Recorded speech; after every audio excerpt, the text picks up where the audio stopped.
Welcome to this episode of Religion and American Life, a podcast by the Boise Center for Religion and American Public Life at Boston College. My name is Mark Massa. I'm a Jesuit here at Boston College and the director of the Boise Center, and today's podcast host. This podcast is an initiative of the Boise Center's commitment to connecting a community of scholars, policymakers, media, and religious leaders in conversation and scholarly reflection around issues at the intersection of religion and American public life. And today, we have a star. Today, we are joined by Dr. Susannah Heschel to discuss anti-Semitism and anti-Catholicism, among other things, in the United States. Dr. Heschel is the Eli M. Black Distinguished Professor and Chair of the Jewish Studies program at Dartmouth College.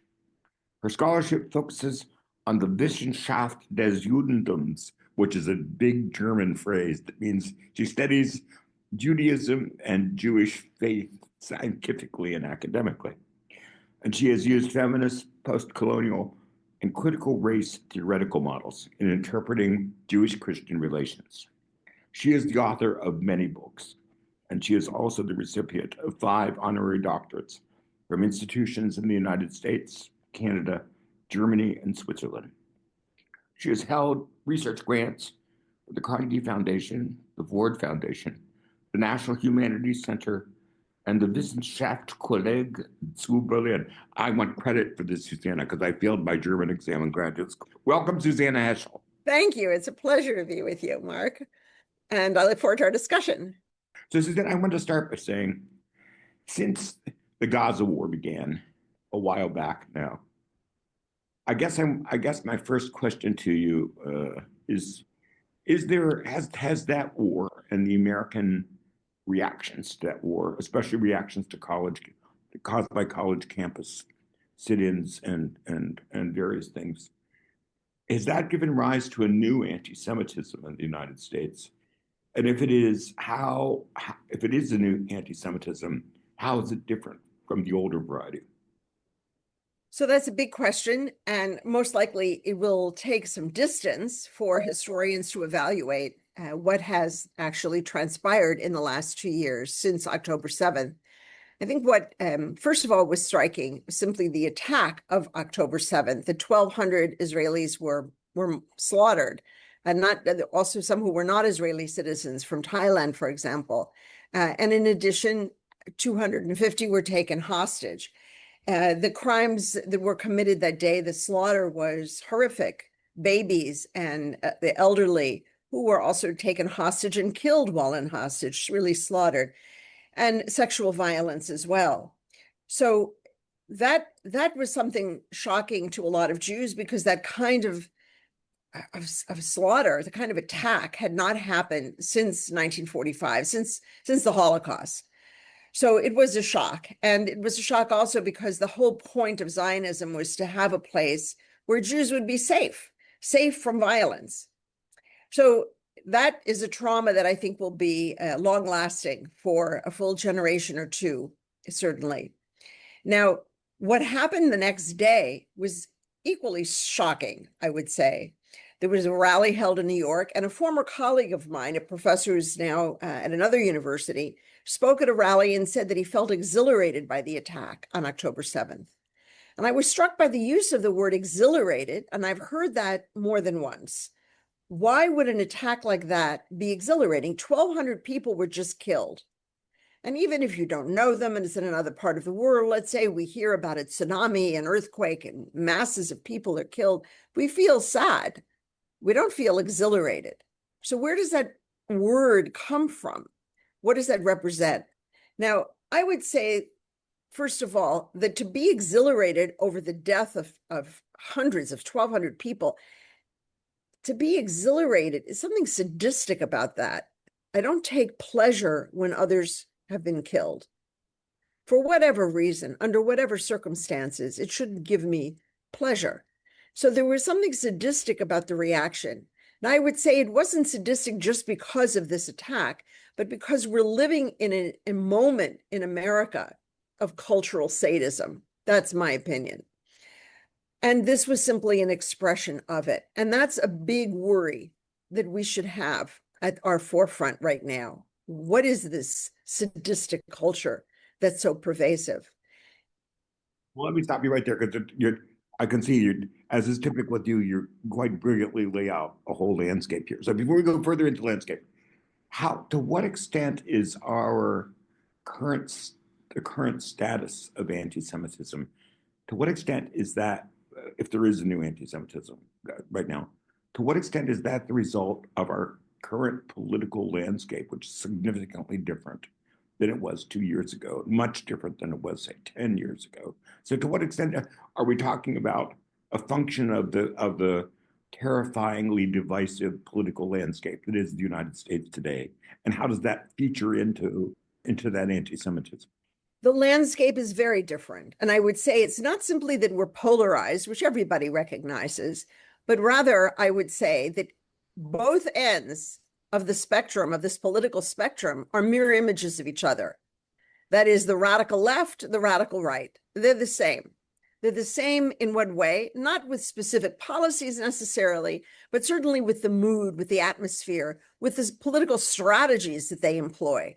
And that's what's giving rise to the pervasive sadistic culture, because it's coming from both ends of the spectrum. And the anti-Semitism is also coming from both ends of the spectrum. So, for example, the exhilaration that people were expressing after October 7th, what does that mean?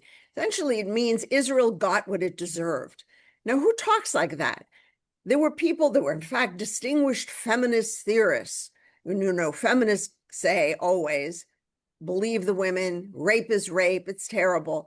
But they said in this case, the rape of Israeli women by Hamas was resistance, not rape, resistance. Now, for a feminist to do that is essentially to completely repudiate everything that feminism stands for.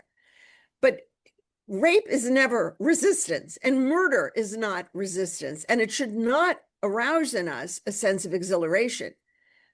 Tragedy, worry, horror, despair, that I understand.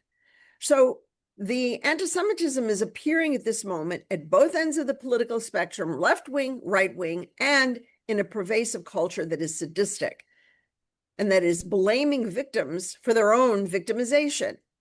Now, I'm not saying that nothing Israel has ever done is bad, but you don't murder people, civilians, as a political act. That's the problem. I understand exactly what you're saying.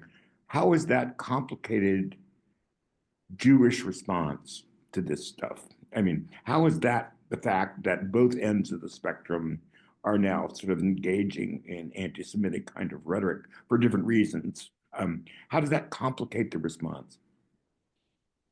So you're asking a very difficult question.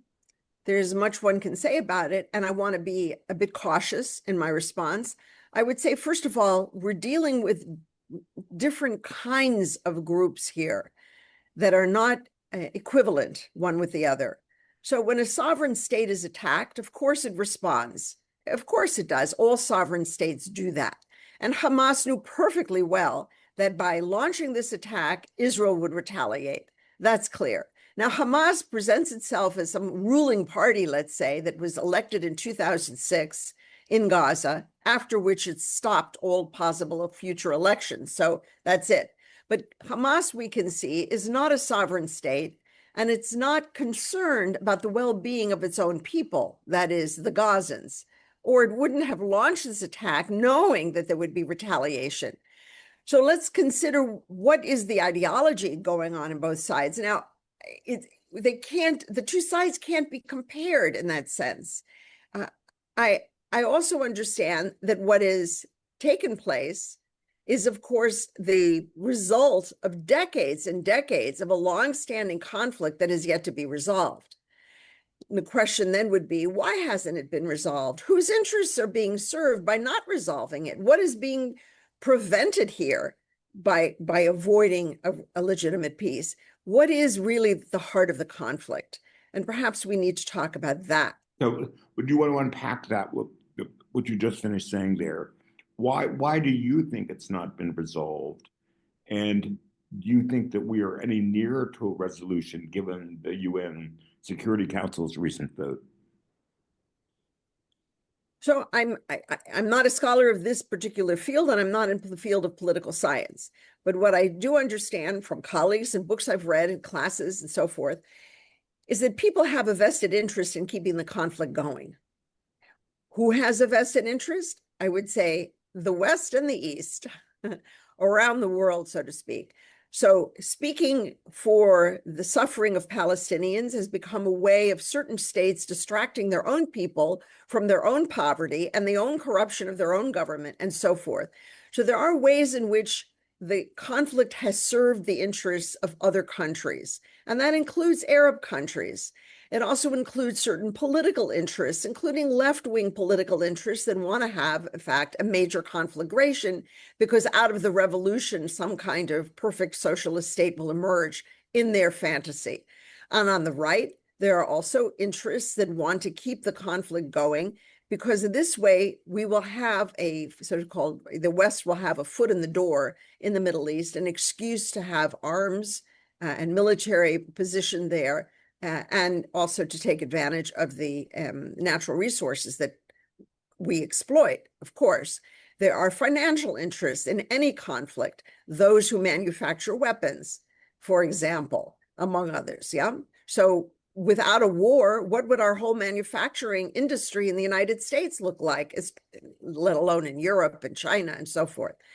So we have to understand that the conflict is not just between Israel and Palestine. And then I would just make one other point. We established the United Nations, and the United Nations is supposed to be a legitimate representative organization that seeks peace in the world. 1947, the United Nations member countries voted to partition. They voted to establish basically a Jewish state. They wanted to have also a Palestinian state, but they wanted a Jewish state. That launched then a war. Now, I won't go into the details of that, but just to say, when the United Nations comes to a resolution that says we want to make a partition, we accept a Jewish state, you can't go back on that. The world can't step away and say, oh, we made a mistake. It doesn't work like that. I would actually quote Cardinal Bea, Augustine Cardinal Bea, who steered the Nostra Aetate document produced by the Second Vatican Council, and who spoke in theological terms and said, God does not change his mind and revoke the covenant that he established with Israel that is recorded in the Old Testament. And so too, the nations of the world cannot revoke an international decision made at the United Nations. So the existence of Israel is simply a fact that people have to accept, and now we have to move forward with that. I personally, as you know, think it would be the greatest fantastic miracle and wonder for the whole world to have a state of Israel and a state of Palestine, to be able to take a train from Tel Aviv up to Damascus and then across to Beirut, or drive your car there and so on.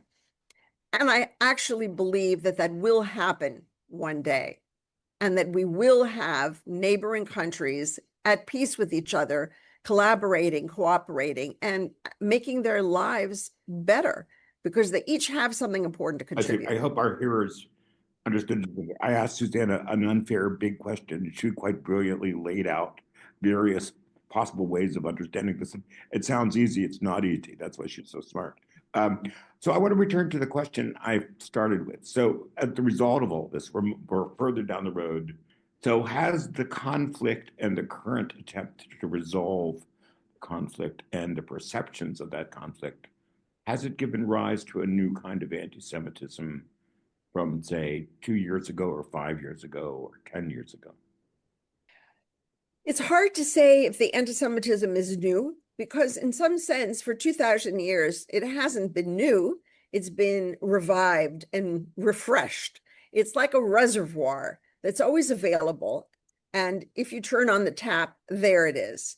So I would say the ideas of it are not new. What's taken everybody aback is that it's happening in the United States.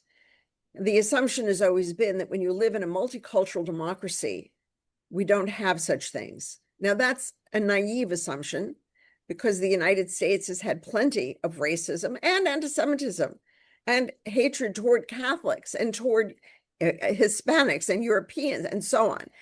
So we shouldn't be naive when we say, how can it happen in America that there would be anti-Semitism? Well, I can understand it, especially at a moment when people are questioning democracy, immigration, multiculturalism, the foundations of our country, and actually questioning whether we should have, as we do, a judicial system, a Congress, and an executive branch, 3 branches of government.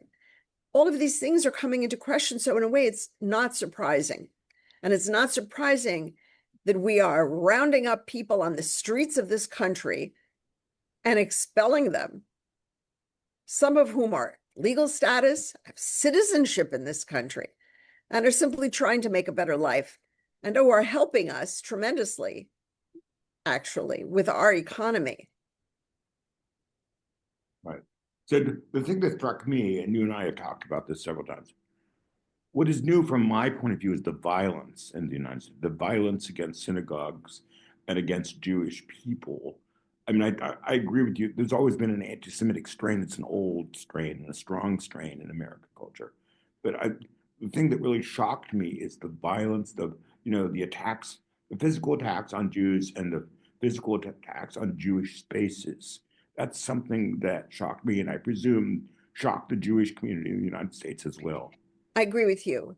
That is shocking. The physical violence, Jews walking down the street and being attacked, and synagogues being attacked. Of course, we also realize that churches have also been attacked in the United States, Black churches in particular. 10% of the bombings in the South during the Civil Rights era, by the way, were synagogues or Jewish-affiliated institutions. So it is, again, it is shocking. It is horrible. And at the same time, I don't want us to be too shocked, because I think that makes, I think we need to face up to our history. The physicality of some of the recent anti-Semitism, has that changed Jewish responses to the Middle East crisis, or has it changed their perception of their fit within American culture generally? Yes, I think Jews have always felt that America was the safe place, and now they don't. And the question is, if you're not safe in America, where can you be safe? And of course, we're also aware that the situation for Jews in certain European countries is even worse.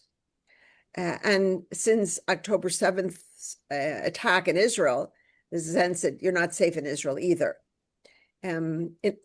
So these are all concerns, and Jews are worried. At the same time, Jews don't really know what to do about it.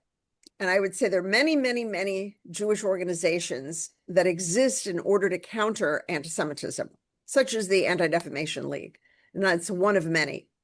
And yet, what they tend to be doing is warning us and telling us this is anti-Semitic and look at this, what this happened, and so on. They don't give us advice. What should we do? There also seems to be an internal debate about what anti-Semitism is. In other words, is any criticism of Israel anti-Semitic? Is anything that's critical of Israel, the state of Israel's policy toward others, is that any questioning of that, is that anti-Semitism? And I know within the Jewish, I have many Jewish friends here at Boston College. I know that within the Jewish community itself, there's this debate going on about what anti-Semitism is and how best to counter it. Yes, and I would just suggest another dimension. That sometimes it's not what people say, but how they say it. And I also think that there are times when someone will make a comment that's not nice, but then we make a response to it. So I remember my mother told me when she was a little girl, she was the only Jew in her school, a public school in Cleveland. And they were waiting on line, all the second graders, 7 years old. And a girl came over to her and said, "Go to the back of the line, you Jew." And my mother's little friend said, "Jesus was a Jew. You stay right here." Now, do we classify that as an anti-Semitic moment or as a moment of actual, I don't know what to call it, beautiful affirmation? Such things can happen. I can have a student come to my office and tell me that he or she doesn't know if Israel should exist and it doesn't have the right to, and so on. And I will then respond and talk to the student and suggest articles and books to read and arguments that have been made and so on. I don't think that student is being anti-Semitic. Now, if somebody comes and screams in my face, you horrible Jew, or you horrible Israel, something, that's a different thing. So we have to consider the circumstances and the tone of voice and what's really going on beneath the surface. This is really someone who hates me or is repeating something obnoxious that he heard. And, it's a 19-year-old student. What do they know? They're kids still. And they like to be radical. Right. Yeah, I mean, this has happened to you because you and I have talked about this many times, both when you're teaching at Harvard and you're teaching at Dartmouth. When a Jewish person is presented with something that could conceivably be understood as anti-Semitic, and you sort of started outlining this already in your last remark. What's the best way of turning it around, like the little girl said to your mother when she was 7 years old? Like, what's the best way of sort of dealing with that situation and maybe making it into a moment of grace as opposed to a moment of hate? I have had such experiences. I'll tell you, I once was at a weekend Jewish Christian gathering. It was in East Berlin, and it was very intense. And the people there over the 2 days were not friendly to Jews. They actually were pretty angry about Israel because it was a communist country and so on. So it was tense. And then it was supposed to conclude on Saturday night. And I asked the organizers, what did you plan for the conclusion? Well, they hadn't planned anything. And I said, well, you have to do something. I have to have some prayer to conclude. So they said, okay, we'll read the Lord. We'll all recite the Lord's Prayer. And I said, no. This is Jewish Christian. That's a Christian prayer. And so they said, okay, we'll read a psalm. You read it in Hebrew, we'll read it in German. Fine. So I read it in Hebrew, and my colleague, Protestant pastor Rainer Graupner, read it in German. But there was a mood in the room as if somehow they weren't ready yet to leave. So I whispered to him, why don't you say the Lord's Prayer now? And he was startled, and he said, really? And he told the audience, that he had proposed it. I had said no, and now I'm telling them to recite it. And so everybody stood up and began reciting the Lord's Prayer in German. But there was something about the configuration at that moment where I was now giving permission for them to recite this great prayer from Jesus. And when they came to the line, and forgive us our sins, people started crying. It touched them because prayer can transform human beings. Prayer comes out of the soul, and it can say to your mind and your mental arguments, just a minute, put that aside, open your heart. And so there people stood and they were weeping, and they suddenly understood, yes, in fact, Germany had committed a great crime against the Jews, and they were willing to feel it. It wasn't a matter of debate. They felt it, and they felt sorry. They felt the tragedy. So I do believe very strongly that prayer has that ability. And it's not just that it transformed them. I just want to say also, it touched them because it was something that they couldn't express until that moment. Because some things cannot be put into words, into an argument. And prayer allows us to express wishes or fantasies or hopes or longings, yearnings, and things that might, in fact, even be embarrassing to say in words. So yes, there are certainly ways to transform. That's really interesting. So as you know, I've written a couple books ago. I wrote a book called Anti-Catholicism in America, which Arthur Schlesinger Jr. called the oldest acceptable prejudice. I'm not sure that's true, but I'm just quoting Arthur Schlesinger here. And my sense is that anti-Catholicism was caused by many things, by the sheer numbers of Irish immigrants, by their place in the socioeconomic ladder, by all kinds of things. But one of the things that gave rise to a fierce anti-Catholicism in the mid-19th century was a sense of having dual allegiance, that the Catholics were Americans, but not really, because they were also loyal to the Pope, who was a foreign potentate, a foreign government in Rome.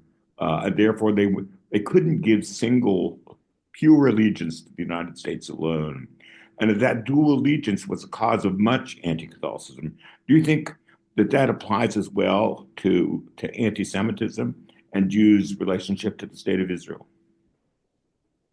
Well, that's an interesting question. I would say I think there is a sense of dual allegiance, but it's expressed differently. So anti-Catholicism says, well, you're just loyal to the Vatican.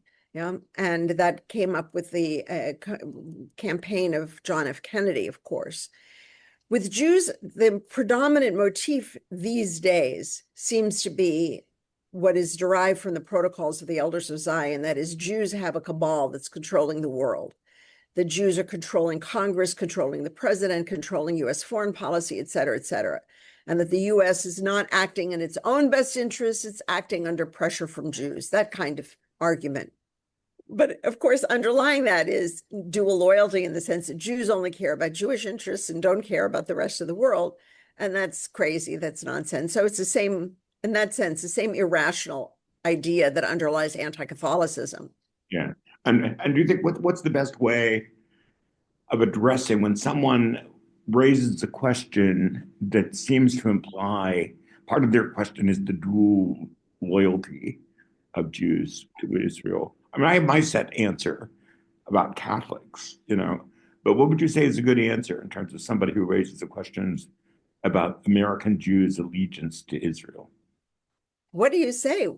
I would say Catholics have a purely spiritual allegiance to the Bishop of Rome. And if you know any Catholics, you know a lot of Catholics have a very bad opinion of the Bishop of Rome. So, I mean, it's a strong emotion, but not always a positive one. So, it's more complicated than you understand. And that, this is an allegiance that's been worked out over centuries. But it has nothing to do with national priorities, has nothing to do with the interests of the United States. It has nothing to do with how American Catholics have to respect the consciences and rights of non-Catholics in their midst. So it's a completely different kind of loyalty than, say, standing up and saying the Pledge of Allegiance. That's my answer. So. That's interesting. That's great. I would say, first of all, that there's a lot of conflict among Jews in the United States, Europe, around the world, and in Israel itself toward the Israeli government. And as you know, huge protests against the government. Many Israelis are furious with what the current government has been doing over many issues. And the fury comes from all ends of the political spectrum, by the way, from the left and the right. I would say there is a relationship between the United States' own political and economic interests and the state of Israel that is very deep and very important. And it's not entirely negative. I would say for those who want to turn their backs on Israel or boycott Israel, if you want to boycott Israel, you're going to have to give up your phone, your iPhone and your computer and your generic medication that's produced by the Teva company and so on. There are contributions that are being made by scientists and intellectuals, et cetera, in Israel that we all benefit from. So I don't know what the word loyalty would mean in that context. I am certainly loyal to my family. And if there is a drug that will cure my child from a disease, that comes first. So that the way the question is formulated about dual loyalty, that's the problem. Right. We all have loyalties, multiple loyalties, and we should, without question. We have many loyalties, and we rank them in our heads. So to imply that anti-Semitism or anti-Catholicism is different because it's a dual loyalty would seem to imply that other people don't have multiple loyalties as well, which they do, and they don't even think about. Both Judaism and Christianity makes it very clear that the core of both Judaism and Christianity is that we should love our neighbors as ourselves. The Pentateuch, the Torah says that. Jesus says that in the New Testament. So what happened in the Middle East happened on October the 7th. The sheer slaughter that resulted horrified people everywhere. And I think they horrified believing Christians and Jews because of the violence that strikes at the very heart of Judaism and Christianity. Do you want to address that? The slaughter by Hamas of Israelis was a nightmare, but so are the deaths in Gaza of innocent civilians and the suffering, the destruction of homes, of schools, of hospitals, of universities. I think also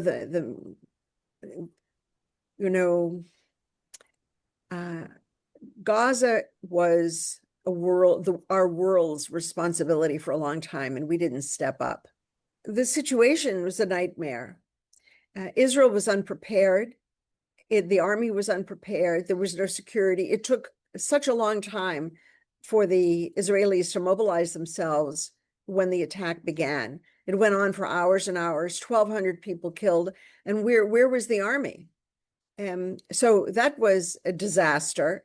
And it's also a disaster that the person who was in charge of all of this, namely the prime minister, is still in office. I would expect that someone who bears that kind of responsibility of utter incompetence would be forced out. So I don't understand how that's possible. The prime minister, Netanyahu, has more Jewish blood on his hands than any other Jew in history. It's a nightmare. And then, of course, the response was war against Hamas. How do you wage a war against a terrorist organization that has built massive tunnels in which to hide and launch strikes? And they were sending missiles and rockets into Israel and so forth. So what do you do? And so the result was the Israeli army launched airstrikes that just blanketed Gaza. And in the process of trying to kill the Hamas fighters, they ended up killing thousands and thousands of innocent civilians, men, women, children, babies, old people, destroying schools and hospitals. And they still haven't actually destroyed all of the tunnels in Gaza that were built, massive tunnels. And another question is, why did they know what was going on all these years? Tunnels are not built overnight. So there's another element here, which is the element of shame. The shame that the Israeli army feels for its absolute absence on October 7th, the shame that they didn't know what was going on all these years, etc. And shame is a powerful emotion for an individual and for a country. And what do you do with shame? You get enraged to try to suppress that feeling. It's too awful. So you scream at yourself to try to distract. So the army initially was targeting Hamas fighters effectively, but after a while, it turned into a massive war, in part motivated by vengeance.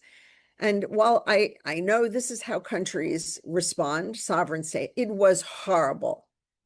It was a nightmare. It is a nightmare. And these poor people in Gaza who have survived it somehow, where are they to live? Where are their homes destroyed? And let's think, not in addition to everything else, I also want to just point out that when you bomb apartment buildings and they collapse, remember what happened with the World Trade Center.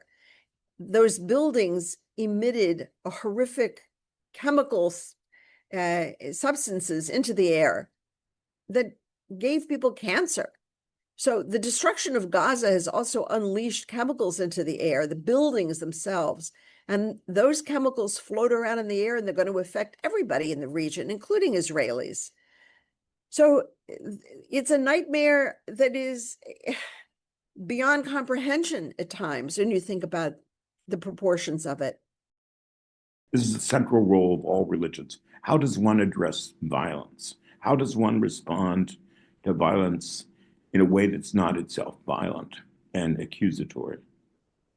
That's a great question, and it's the key question. How does peace succeed against rage and violence? What does one do? And we search We search for that. We search for an answer to that question. I don't think we've found it yet. But perhaps we can make this moment of this horrific war, perhaps we can make it into a moment where we begin to talk about really how to change the way we proceed in this world. That maybe we can use this moment to create a real peace between Israel and Palestine. And I do think some European countries are moving in that direction.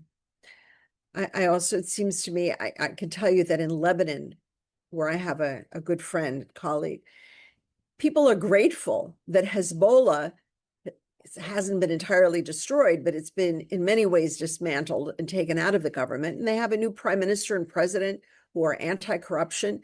And there's a lot of hope now in Lebanon, in part thanks to Israel retaliating against Hezbollah's attacks.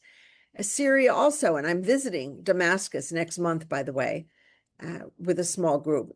Syria also seems to be interested in negotiations with Israel. And so what may emerge may be something very good. And I suppose we should keep that hope at the forefront right now as religious people. So thanks to Dr. Susannah Heschel and her wonderful reflections on the current situation, both in the United States and the Middle East. Please join us next time for another podcast from the Blasey Center. Thank you for listening to Religion and American Life, a podcast by the Blasey Center for Religion and American Public Life at Boston College. For more information on the work of the Blasey Center, the Center's schedule of events, or to listen to other episodes of this podcast, please visit our website at bc.edu/BOISI.